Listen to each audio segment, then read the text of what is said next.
ब्रह्मचर्य जैसा कठिन व्रत केवल व्यक्तिगत प्रयास से नहीं चलता। इसके लिए दैवीय शक्ति का सहारा लेना जरूरी है।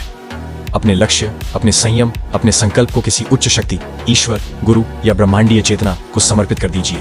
ईश्वर प्रणिधान। यह समर्पण अहंकार को कम करता है और मन में वह दिव्य सुरक्षा, शक्ति और विश्वास भरता है जो अकेले प्रयास से कभी नहीं मिलता। जब कोई तेज वासना या क्रोध उठे तो उससे लड़े नहीं, क्योंकि लड़ने से वह और बढ़ती है। इसके बजाय तुरंत प्रतिपक्ष भावना का प्रयोग करें, यानी नकारात्मक विचार के बिल्कुल विपरीत ऊंचे और पवित्र विचार को मन में लाना। उस क्षण कोई मंत्र याद करें, अपने बड़े लक्ष्यों पर ध्यान लाएं या किसी आदर्श गुण पर मन टिकाएं।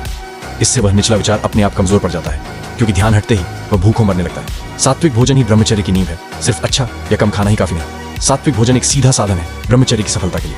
राजसिक भोजन तेज, मसालेदार, मन को उत्तेजित करता है। तामसिक भोजन बासी, भारी, मन को सुस्त कर देता है। लेकिन सात्विक भोजन मन में चित्त प्रसाद, शांति और पवित्रता उत्पन्न करता है। और यही शांत निर्मल मन वासना को नियंत्रित करने में सबसे बड़ा हथियार है। भाई, अगर मेरी यह शिक्षा, मेरा शोध और ब्रह्मचर्य पर यह गाइडेंस आपके जीवन में सच में मदद कर रही है तो मैं आपसे बस एक छोटी सी चीज मांगता हूँ। इसे दान न समझें, इसे अपना योगदान समझ कर दीजिए, क्योंकि यह काम सिर्फ मेरा नहीं है, यह हम दोनों का मिलकर किया गया एक सेवा कार्य है। सच कहूं तो बहुत से लोग पढ़कर आगे बढ़ जाते हैं, लेकिन बहुत कम लोग ऐसे होते हैं जो सच्चे मन से ज्ञान की इस ज्योति को जलाए रखने में सहयोग करते हैं। आप उन बहुत कम लोगों में से एक बन सकते हैं जिनकी वजह से यह ज्ञान किसी और का जीवन भी बदल पाएगा। अगर इस ज्ञान ने आपको 1% भी लाभ, प्रेरणा या शांति दी है तो दिल से, अपनी क्षमता अनुसार, छोटा हो या बड़ा, कोई भी दान अवश्य कीजिए।